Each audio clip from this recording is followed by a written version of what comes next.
Hello everyone, my name is Ramal Luthra and welcome to C Ramal Luthra classes. आज हमारा fourth lecture है bank of India credit officer lecture series में। इस lecture में हम क्रेडिट डिलीवरीज के ऊपर डिस्कशन करने वाले हैं।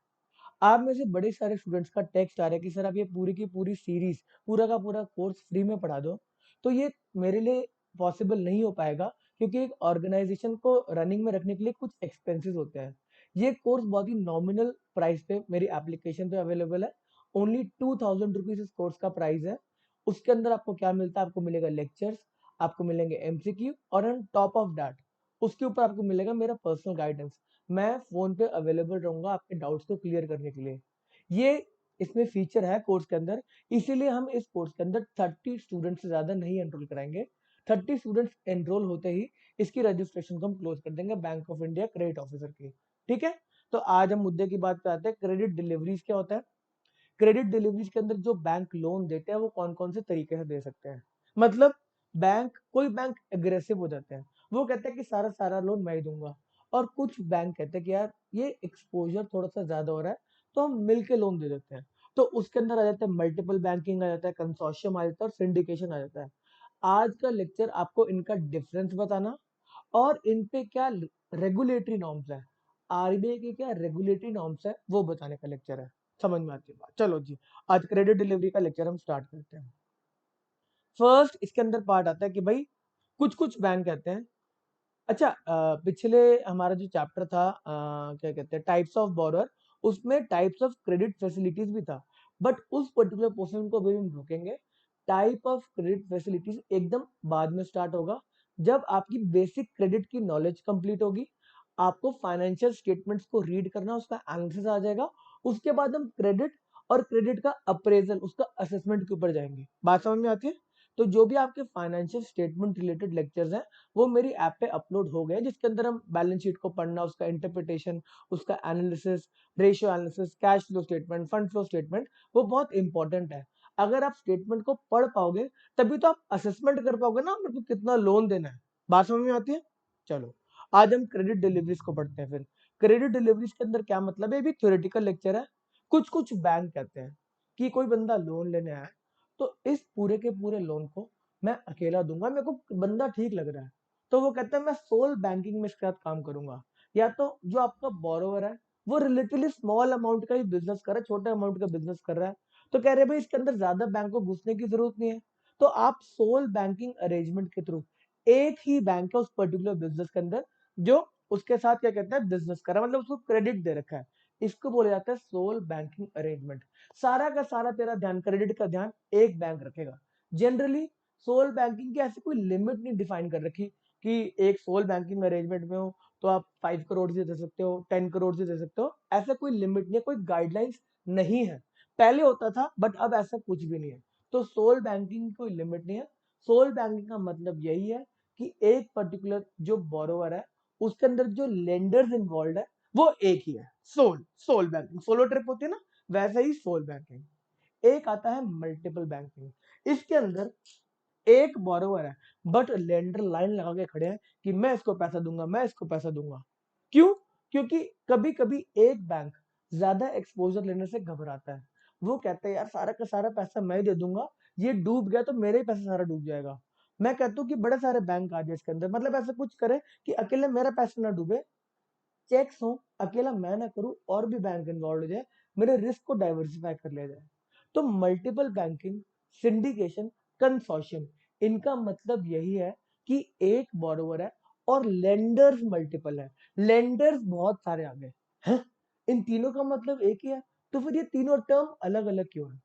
बात समझो, बोरोवर आपका एक है और मल्टीपल अगर लेंडर्स आ जाएंगे तो ये मल्टीपल बैंकिंग, कंसोर्शियम और सिंडिकेशन का मतलब है। अब इनके अंदर का डिफरेंस उसको पढ़ने वाला है।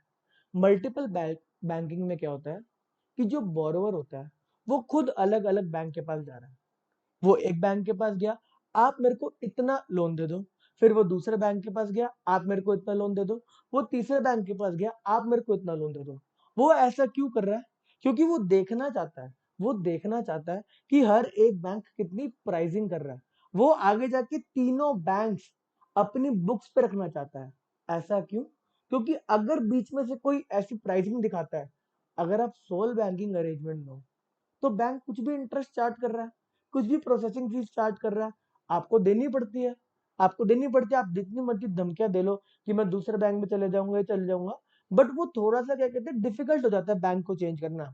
कर सकते हो आप इजीली, बट फिर भी कहते हैं कौन झंझट में पड़े यार, ठीक है थोड़ा बहुत ले रहा तो ले ले। बट मल्टीपल बैंकिंग के अंदर बोरोवर जो है, जो बोरोवर है, उसने 3-4 बैंक से लोन ले रखा है। अगर कोई एक बैंक शाड़ापंती करता है, ज्यादा रेट ऑफ इंटरेस्ट चार्ज करता है, ज्यादा प्रोसेसिंग फीस चार्ज करता है, तो वो दूसरे बैंक का लेटर दिखाता है, कहता है देख रहे हो, देख रहे हो, ये इतना इंटरेस्ट चार्ज कर रहा है, ये इतनी प्रोसेसिंग फीस ले रहा है, अगर आपको दिक्कत है तो आपका लोन कैंसिल करो, मैं इसी बैंक के पास जा रहा हूँ।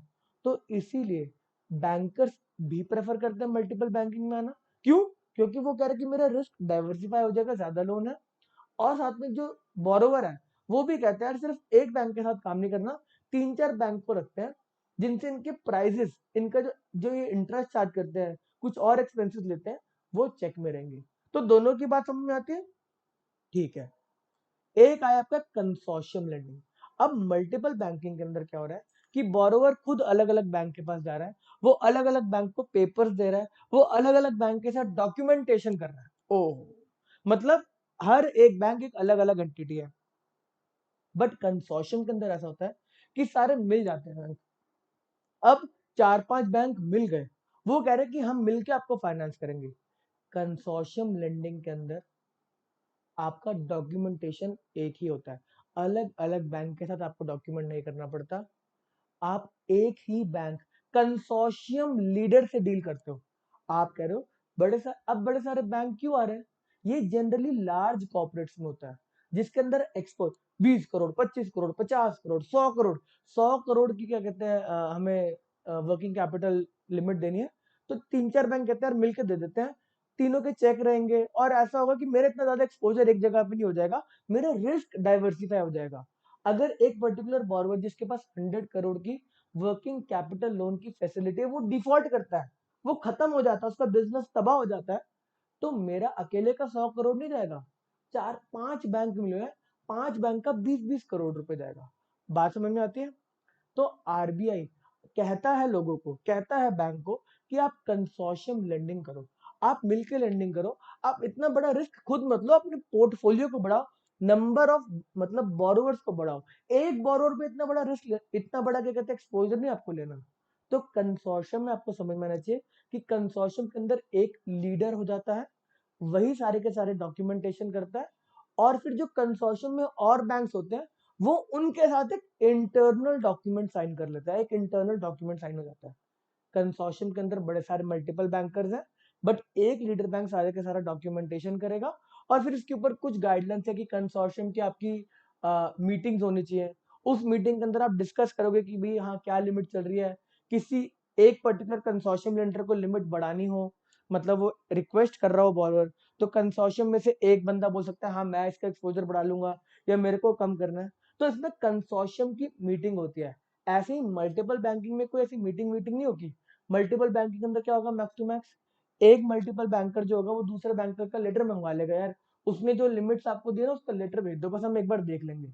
कंसोर्शियम में सारे मीट करते हैं, मिलते हैं, कंसोर्शियम की मीटिंग होती है उस पर्टिकुलर बंदे पे कॉल लेने के लिए।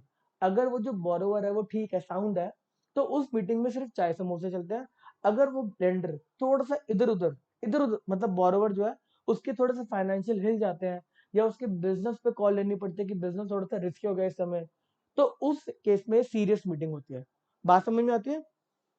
कंसोर्शियम के ऊपर इस बुक में जो भी लिखा हुआ है, स्टार्टिंग में जो गाइडलाइंस ऑफ कंसोर्शियम है, आपको नहीं पढ़ने, ये पुराने हैं। ये पुरानी बात होती थी कि इतनी आपको लेना है, एक्सपोजर 5%, 10%, 5 करोड़, ऐसा कुछ भी नहीं है। आरबीआई ने सिर्फ बोला है बैंकर्स को कि आप multiple multiple banking consortium lending करो, अपने रिस्क को बस आप डाइवर्सिफाई करो, ठीक है। आरबीआई नहीं चाहता कि कोई भी बैंक के आगे जाके फाइनेंशियल पोजीशन खराब हो, अगर कोई बोरोवर डिफॉल्ट करे तो इसके अंदर क्या इंपॉर्टेंट है, हम उसको पढ़ेंगे थोड़ा सा रुक के, मास्टर सर्कुलर के आरबीआई से, कि मल्टीपल बैंकिंग और कंसोर्शियम के ऊपर आरबीआई ने क्या बोला है। चलो जी, हमारा मल्टीपल बैंकिंग हो गया, कंसोर्शियम हो गया, ये सिंडिकेशन क्या है? सिंडिकेशन क्या है? सिंडिकेशन के अंदर भी बोरोवर एक है, बट आपके लेंडर्स बड़े सारे हैं। अब इसके अंदर बेसिक फर्क क्या है?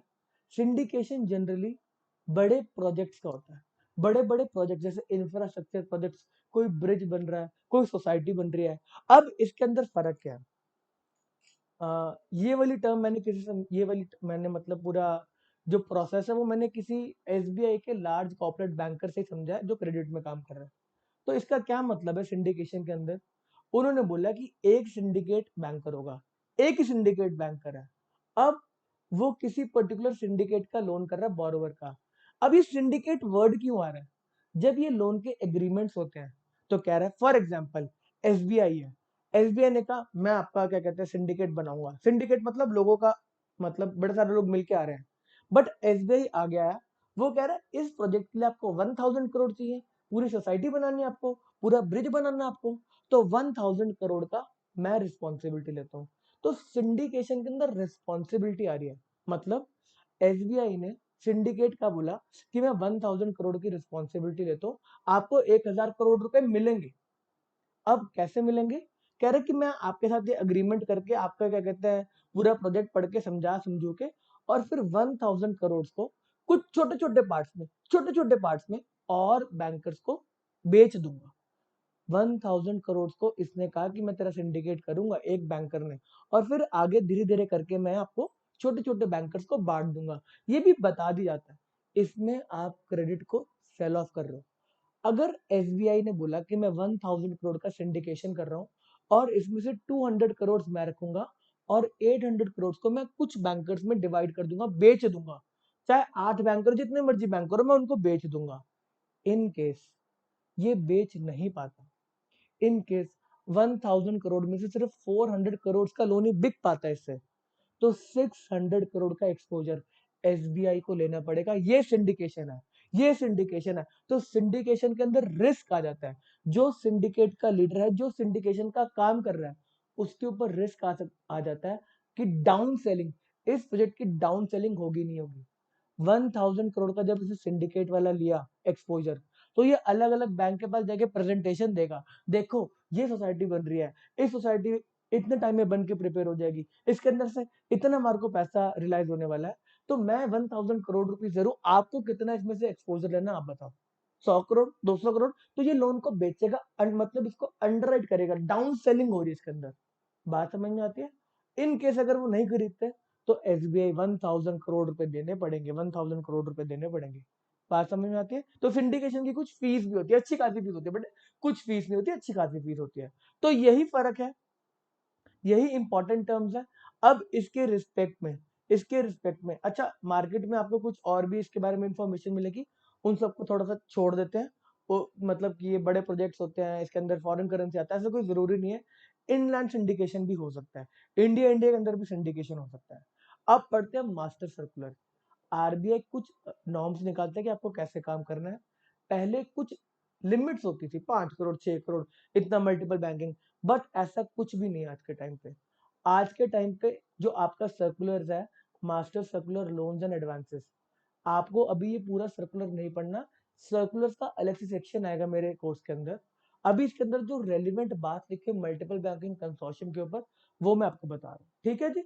मैंने उसको हाईलाइट करके रखा हुआ है। तो ये क्या है, हमारे लिए इंपॉर्टेंट सर्कुलर है, लोन्स एंड एडवांस के ऊपर स्टैट्यूटरी एंड अदर रिस्ट्रिक्शंस जो लगा रखे उसके बारे में ये सर्कुलर है। अब इसमें देखते हैं मल्टीपल बैंकिंग और आपका कंसोर्शियम लेंडिंग के ऊपर क्या लिखा है। अच्छा इसके अंदर बड़ी सारे ना बाद में अपडेट भी आए हैं। अगर ये सर्कुलर आप पढ़ने बैठ गए तो इसके अंदर अगर मैं आपको स्टार्टिंग में बोलूँ कुछ डायरेक्टर्स के लोन के बारे में कि आप डायरेक्टर्स को कितना लोन दे सकते हो, ये सर्कुलर है आपका जुलाई 1 2015, और इसके बाद कुछ कुछ अपडेट भी होता रहता है। तो अभी आप मत पढ़ना, मैं जब आपको पढ़ाऊंगा पूरा सर्कुलर तभी आप पढ़ना। जैसे इसमें डायरेक्टर के बारे में लोन कितना, बैंक डायरेक्टर को कितना लोन दे सकता है, वो अपडेट हुआ है। ऐसी बड़ी सारी चीजें और अपडेट हुई है। चलो जी सर, आप मल्टीपल बैंकिंग और कंसोर्शियम पढ़ाओ, हमें और कुछ नहीं पढ़ना। चलो जी, चलो जी, चलो जी, कहाँ पर है, कहाँ पर है, कहाँ पर है, कहाँ पर है, कहाँ पर है, कहीं पर भी नहीं है। इसके अंदर multiple banking, multiple banking, multiple banking search कर लेते हैं, नहीं मिल रहा ये। चलो, आरबीआई का जो सर्कुलर आया उसमें उसने क्या बोला है, lending under consortium arrangement and multiple banking. आपके जो लोन बड़े बड़े होते हैं वो जनरली आपको कंसोर्शियम में ही मिलेंगे, आपको सिंडिकेशन का ज्यादा नहीं मिलेगा। वो बड़े बड़े बैंकर्स करते हैं, लार्ज कॉर्पोरेट करते हैं, आपका टाइम नहीं आया अभी। चलो, हम पढ़ते हैं इसमें इसके लिए क्या बोला हुआ है। फर्स्ट पॉइंट में लिखा हुआ है, फर्स्ट पॉइंट में सर्कुलर के, कि जो रेगुलेटरी नॉर्म्स थे प्रिस्क्राइब करे हुए थे आरबीआई ने, उनको हटा लिया गया था पहले ही। लिखा हुआ है ना कि जो थे विड्रॉ कर लिए थे आरबीआई ने। तो बट उसके बाद जाके आरबीआई को लगा कि बड़े सारे फ्रॉड हो रहे हैं इस केस के अंदर, मल्टीपल बैंकिंग अरेंजमेंट और कंसोर्शियम के अंदर, मल्टीपल बैंकिंग के अंदर स्पेसिफिकली, क्योंकि एक बोरोवर है ना, मतलब बोरोवर बड़ी जगह से लोन ले रहा है, वो बड़े ज्यादा लोगों को चूना लगा रहा है, बड़े ज्यादा लोगों को बैंक्स को चूना लगा रहा है। तो इस केस में आरबीआई ने अपने सर्कुलर में क्या बोला कि आपको कुछ इंफॉर्मेशन को एक्सचेंज करना है। जब भी आप लोन दोगे मल्टीपल बैंकिंग अरेंजमेंट में, तो आपको इंफॉर्मेशन एक्सचेंज, इंफॉर्मेशन लेकर के भाई वो बंदा कैसा काम, उसका कंडक्ट कैसा है, ये बोरोवर ने आपसे क्या कहते हैं लोन ले रखा है, वो पैसा दे रहा है नहीं दे रहा, उसका बिजनेस ठीक चल रहा नहीं चल रहा, तो आपको इंफॉर्मेशन को एक्सचेंज करना है, यही आपकी रिक्वायरमेंट है। पढ़ते हैं, at the time of granting of fresh facilities bank में ऑब्टेन डिक्लेरेशन, आप डिक्लेरेशन ले लो बोरोवर से कि आपकी कोई और क्रेडिट फैसिलिटी किसी और बैंक में चल रही नहीं चल रही, हम पूछेंगे उससे, ठीक है। Subsequently bank should exchange information. अब आपको इंफॉर्मेशन एक्सचेंज कर रही है, पूछ रहे हो कि जिस बोरोवर को हम लोन देने वाले हैं आपके बैंक में उसका कंडक्ट कैसा है, वो कैसे परफॉर्म कर रहा है, लोन की इंटरेस्ट की पेमेंट करता है, इंस्टॉलमेंट रीपेमेंट करता है, ठीक है। Obtain regular certification by professional, किसी chartered accountant, company secretary, cost accountant से कंप्लायंस, बड़े सारे कंप्लायंस होता है, उसका सर्टिफिकेट लेता रहना है आपको।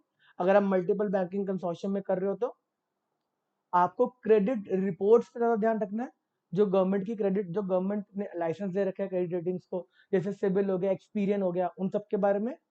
The bank should incorporate suitable clause, जब भी लोन दिया जाता है कुछ अग्रीमेंट होता है हमारे बीच में, बैंकर्स और लेंडर्स के बीच में, तो उस पर लिखा जाएगा क्या क्या इन्फॉर्मेशन एक्सचेंज करनी है। In terms of our extant instruction, अभी के टाइम पे जो इंस्ट्रक्शन है कंसोर्शियम एंड लेंडिंग में, ऊपर वाली बात खत्म, जो कह रहे हैं अभी के टाइम पे इंस्ट्रक्शंस हैं कंसोर्टियम एंड मल्टीपल, मतलब लेंडिंग के अंदर, मल्टीपल बैंकिंग अरेंजमेंट के अंदर, तो उसके अंदर आपको क्या करना है, हर क्वार्टरली इंटरवल पे इंफॉर्मेशन को एक्सचेंज करना है।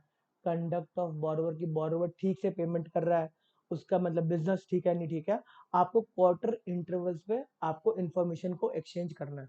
अगर आपकी लेंडिंग कंसोर्शियम में मल्टीपल बैंकिंग, तो आपका क्वेश्चन जो मैक्सिमम चांस है बनने के वो यहाँ से बन सकता है। इंपॉर्टेंट लग रहा है ना। अब उन्होंने बोला कि ये वाला जो भी आपका क्या कहते हैं इंफॉर्मेशन एक्सचेंज होगा, उसके फॉर्मेट्स आरबीआई ने दे रखे हैं कि आपको इस फॉर्मेट में एक्सचेंज करना है। अब उसके अंदर क्या बोला कि आपको क्या क्या इंक्लूड करना है, जो आपका एक्सपोजर है, साथ में कोई डेरिवेटिव की ट्रांजेक्शन है, क्योंकि डेरिवेटिव थोड़ा रिस्की होता है, या आपका कोई unhedged foreign currency, unhedged foreign currency transaction क्या होते हैं कि मेरे को बाहर से कुछ पेमेंट कर रहा है मेरे को डॉलर्स में, बट मैंने उसकी हेजिंग नहीं करा रखी, मतलब क्या पता अगर डॉलर के ऊपर नीचे होने से मेरे को लॉस या प्रॉफिट हो सकता है। तो अगर अनहेज्ड है, अनहेज्ड है, तो आपको उसके बारे में इंफॉर्मेशन लेनी है, और इस वाले हमारे जो क्वार्टरली आप इंटरवल्स में क्रेडिट इंफॉर्मेशन को ट्रांसफर करोगे उसमें लिखना। बात समझ में आता है। तो यही इंपॉर्टेंट है। Any sanction of fresh loan, ad hoc, renewal, अगर आप कोई भी लोन देते हो, थोड़ा सा एनहांसमेंट देते हो, रिन्यू करते हो, एग्जिस्टिंग बोरोवर न्यू बोरिंग है, किस डेट से, 1 जनवरी 2013 से, should be done only after obtaining and sharing necessary information. आपको इंफॉर्मेशन लेना जरूरी हो गया है, बस आपको इंफॉर्मेशन लेना उसके कंडक्ट के बारे में, कोई लिमिट्स वगैरह नहीं है। तो इस पर्टिकुलर सर्कुलर में अभी हमें पूरा सर्कुलर पढ़ना आगे जाके, बट ये आपके लेक्चर से रिलेटेड था इसलिए हमने अभी इसको पढ़ लिया। तो आपको समझ में आना चाहिए कि क्या डिफरेंस है आपका multiple banking, sole banking, consortium और सिंडिकेशन में। बस समझ में आती है, इजी लेक्चर, ठीक है। इस लेक्चर में और क्या इंपॉर्टेंट है, और क्या इंपॉर्टेंट है, आप एक बार इसको प्लेन रीड कर सकते हैं। क्रेडिट ट्रस्ट एरिया, जनरली आपका जो, जिसमें आपको क्रेडिट देना चाहिए, तो ये पीएसएल के बारे में एक आपका हमारा आरबीआई का सर्कुलर है, हम उसको पढ़ेंगे, ठीक है, इसको नहीं पढ़ेंगे।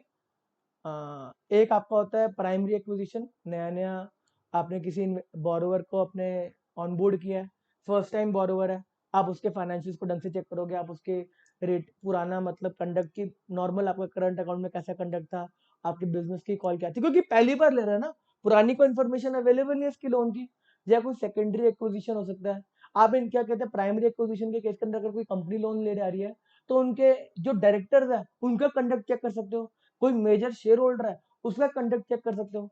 ऐसे अगर सेकेंडरी एक्विजिशन है, मतलब पहले कहीं पे लोन चल रहा है, हम उसको टेक ओवर कर रहे हैं, किसी और बैंक से हम खरीद रहे हैं, मतलब खरीद नहीं रहे, कह रहे कि उस बैंक से इस बैंक में अब तू आ जा, तेरे को हम रेट ऑफ इंटरेस्ट कम देंगे।